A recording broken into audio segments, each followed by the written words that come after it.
We are getting a good dose of Vegas desert heat. Um, the high today was 112. Yesterday it was like 109 or 10. I just went outside. It's about 20 after 8, and I went outside to go check our mailbox. Walk down, and it is still like 100, even though it's, the sun is down, and it's like I said, 20 after 8. It's still 102 degrees out there, and it feels like you are just walking into an oven when you step outside. And it's not even the middle of summer yet. And it's not the middle of summer. And there's global warming. You pick the state to Can I do this without your input? No, because this is not the hottest state in the United States. Oh, I don't want to see that, nor do I want to see the hottest place in the world. All right, thank you. It's like I don't want to be on the inside of a volcano. All right, and that is just Cherokee making sure I understand that she thinks I've made a bad decision. Heat-wise. That's it, just heat-wise. There is no perfect place. That's perfect to me. No matter where you go, there's going to be something you don't like about a place. Whether it's something to do with the weather, maybe it's a type of bug you have to deal with. We don't go to the Strip. Yeah, but we don't like it. That's why we don't go. Las Vegas Strip, or Las Vegas Boulevard, which people call the Strip. We don't visit it. I mean, we avoid it because it's full of tourists. It's always crowded, no matter what time of day you go. And at night it's gaudy, bright. It's gaudy, bright, and tacky. It's overwhelmingly in your face, and we're just not in your face kind of people, I guess. I like my calm Zen music and my water. Okay, thank you. But it's very over the top.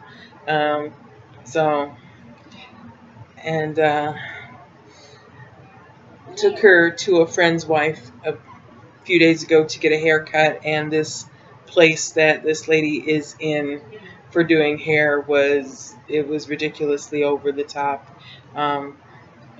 It was different directions, a shop with a juice bar in it basically, and it was crazy. It was ridiculous. I was uncomfortable. We were both uncomfortable. She admits she was uncomfortable too. We were both uncomfortable. And a waste of parasols. Yeah, in one section there were parasols hanging upside down from the ceiling. They were pretty, but yeah. Hey, whatever they were doing, they did it, and they were pretty. Okay, but yeah, it's hot, and it's gonna stay hot this week, and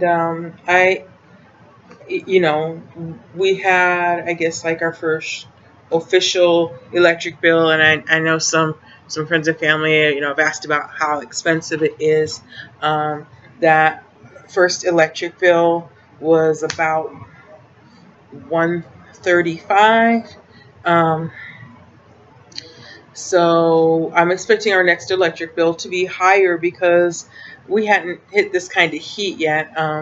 And so we have, for today at least, had the air conditioners running pretty much all day. You can't, with that heat, you can't cook without that going.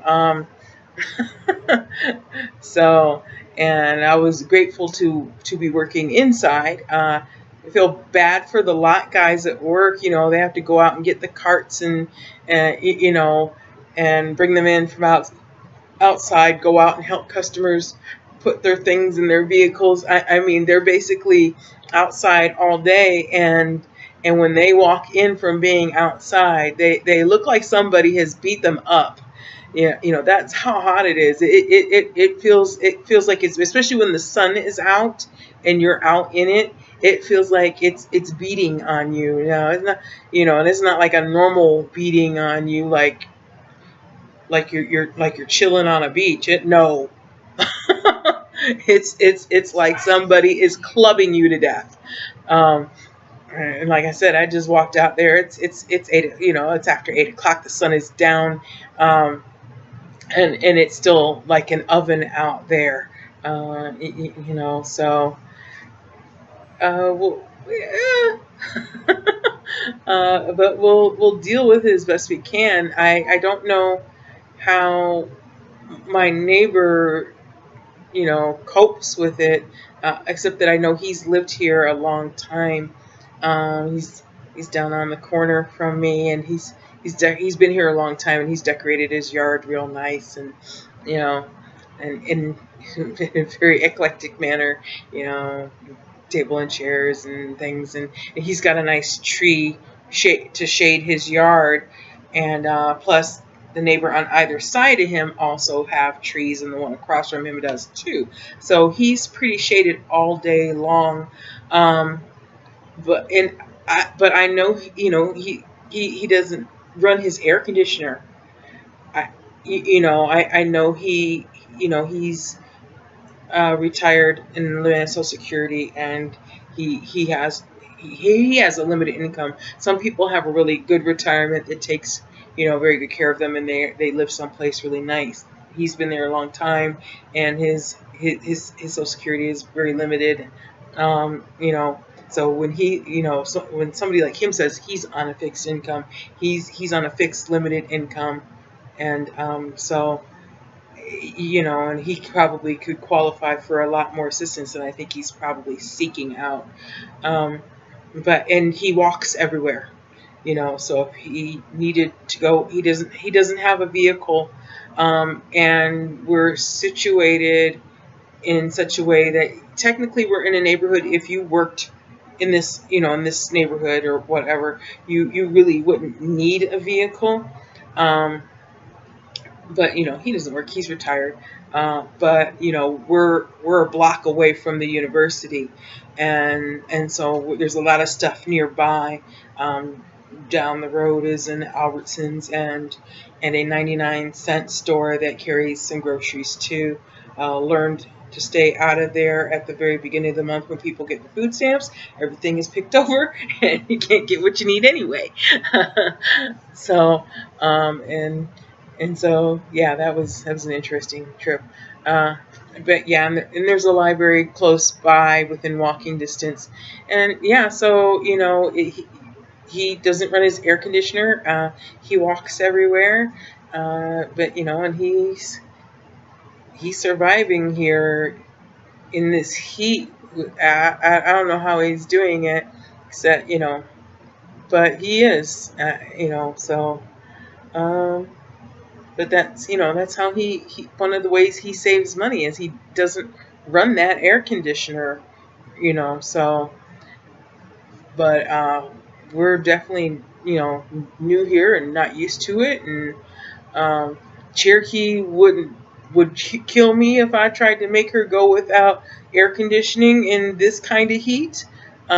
She really was not happy with me in Utah for a couple of summers because there was so much. I mean, this was a $200+ bill. And it's like in the wintertime, you don't feel like you have a choice, because if you don't do what you need to do to keep warm, you'll freeze to death. But so in the wintertime, I coughed up that $200+ to keep us warm and not freeze to death. But in the summer, to try and recoup from that, I wouldn't run the air conditioner at the central air, and plus it didn't work properly anyhow. Only one section of the unit of that crappy apartment would get ice cold, and like the rest of the place would be stifling hot where you needed the air the most, like in the kitchen when you're trying to cook or something, you know, and upstairs in the living room, you know, just never cooled down up there anyway. So you know, so I coped with screens and in the there was a screen in the front window, and I put a screen in the back slider and in the front door, because we had a back door on that place, and you know, so we could keep the air circulating and just running fans to cope. But that, I don't think that would work here. Plus, I don't think this where things are quiet enough in Utah where I felt like you know, I can sleep just between the doors in the living room up there, and I didn't think anybody was stupid enough to walk in and make me kill them. Um, I don't think people are smart enough for that here. I think if I put a screen in a couple of the back windows, because there's no screens in them, but I do have some that I brought with me from Utah that I bought because there were no screens in my other apartment either. Um, and hung one of the screens on the door here that I have and tried to sleep. I think there might just be somebody out there dumb enough to try and walk in here and make me kill them. Um, and you know, I really don't want to do that. It's, you know, yeah, they walked in and you know, I had to kill an intruder. I wasn't getting any trouble, but it still would just, you know, it's just not something I want to do. Um, so, but yeah, you know, there's, yeah, I don't know. It's definitely hot enough that I really haven't seen any homeless people out and about lately. Normally when I, you know, drive to or I'm driving home from work, I see them just on, you know, at every intersection, every major intersection where there's a lot of traffic out begging. But it's so hot right now, you know, they're not even trying to stand out there in that heat to beg. And this is not a good time to, you know, money, cash money is kind of phasing out. I rarely have cash money on me. I There are a couple of places around here that require cash. They won't take a credit or a debit card. You gotta have cash. But I don't frequent places like that because I don't gamble. So, but yeah, so for me, it's like I really have cash on me. I do everything with my debit card, and you know, um, so you know, I'd hate to. I don't. This is not, you know. Most people aren't walking around with wads of cash on them, and the ones that are walking around with wads of cash on them aren't gonna share. You know, so.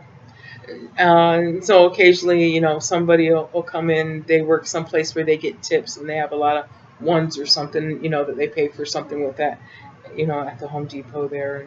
And that's all right, you know. But yeah, but most people nowadays aren't walking around with cash on them.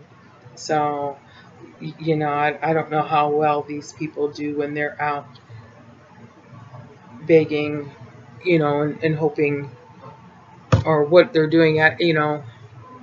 Um, I've heard some people can make a nice living that way. That's not how I would want to make my living. Uh, just no, you know. So you know, but yeah, I haven't. It's so hot that they're not even out there trying to get money from anybody. So I don't know where they're at.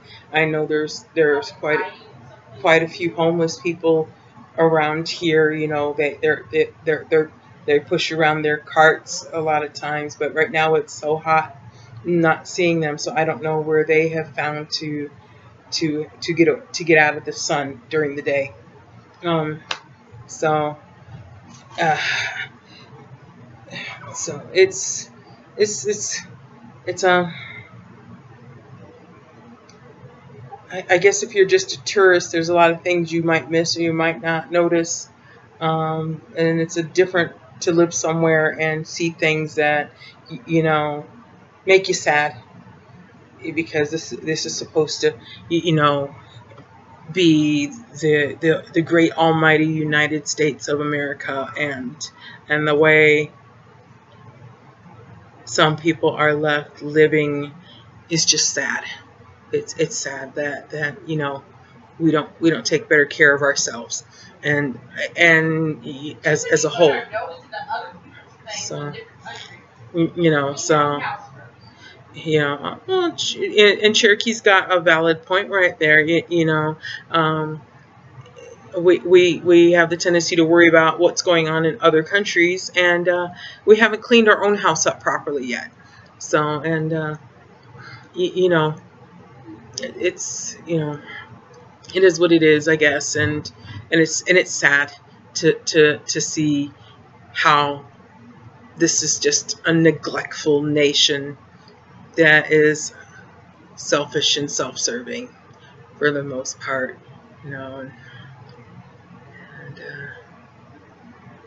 and I've seen a lot of meanness that is just unnecessary, because it doesn't cost you anything extra to be kind. It doesn't cost you anything extra to give somebody a smile or say thank you, you know. So yeah, it's just kind of sad. But at work, I'm comfortable. You know, and me and Cherokee are getting out a little bit more. We won't be doing any much walking around this week while things are 110 or more, because we're supposed to have some days where it's like 115, 116. But we are starting to get out a little bit more and explore. Explore our neighborhood a little bit more. You know, so, but we're hanging in there and, you know, doing the best we can, and, you know, and I'm coping the best I can. Today was really ridiculously busy at work, and, you know, I'm supposed to have a break, a lunch, and another break when I have an 8-hour shift, and I got my first break somewhat on time, and then it just got ridiculous, and I didn't get my lunch on time, and I didn't get a second break at all. Yeah, it was. And so, you know, it was just kind of a madhouse, and, you know, people come in and they yell at you about stuff that you didn't do it. You know, I mean, a man got a defective ceiling fan. I didn't make it defective. I didn't make the fan. Home Depot didn't make the fan. They just carry products from that company. And we don't get up every morning, you know, thinking, oh, let's sell defective products just to make other people's lives more difficult. That is not our goal. You know, you shouldn't sell defective products. You shouldn't sell. You know, we don't know it's defective. You know, we get the product packaged. You know, we assume they've got people that inspect them before they go out, but, you know, but it wasn't just his. We opened up a second one and found it was defective too, and opened up another box before we found one that was right, and, you know, and gave him what he needs so he could finish putting his ceiling fan together properly in his home. But yeah, he's yelling at me like I did this to him, and I'm just the girl at the returns register. You know, I'm just a single mom that takes care of her special needs daughter, and wants to, you know, just take care of my family. You know, I want to take, you know, I hope to bring my son and my brother here, you know, and give us, you know, a halfway decent life. You know, that's it. That's all I am. I'm just a mom. You know, doing the best I can. I didn't make the product. I didn't, you know, I don't work for that company, and and you know, and you got the money to put new ceiling fans in your house, and you're yelling at the part-time single mom. Uh, okay, I'm gonna stop. Because I've rattled on enough. Peace.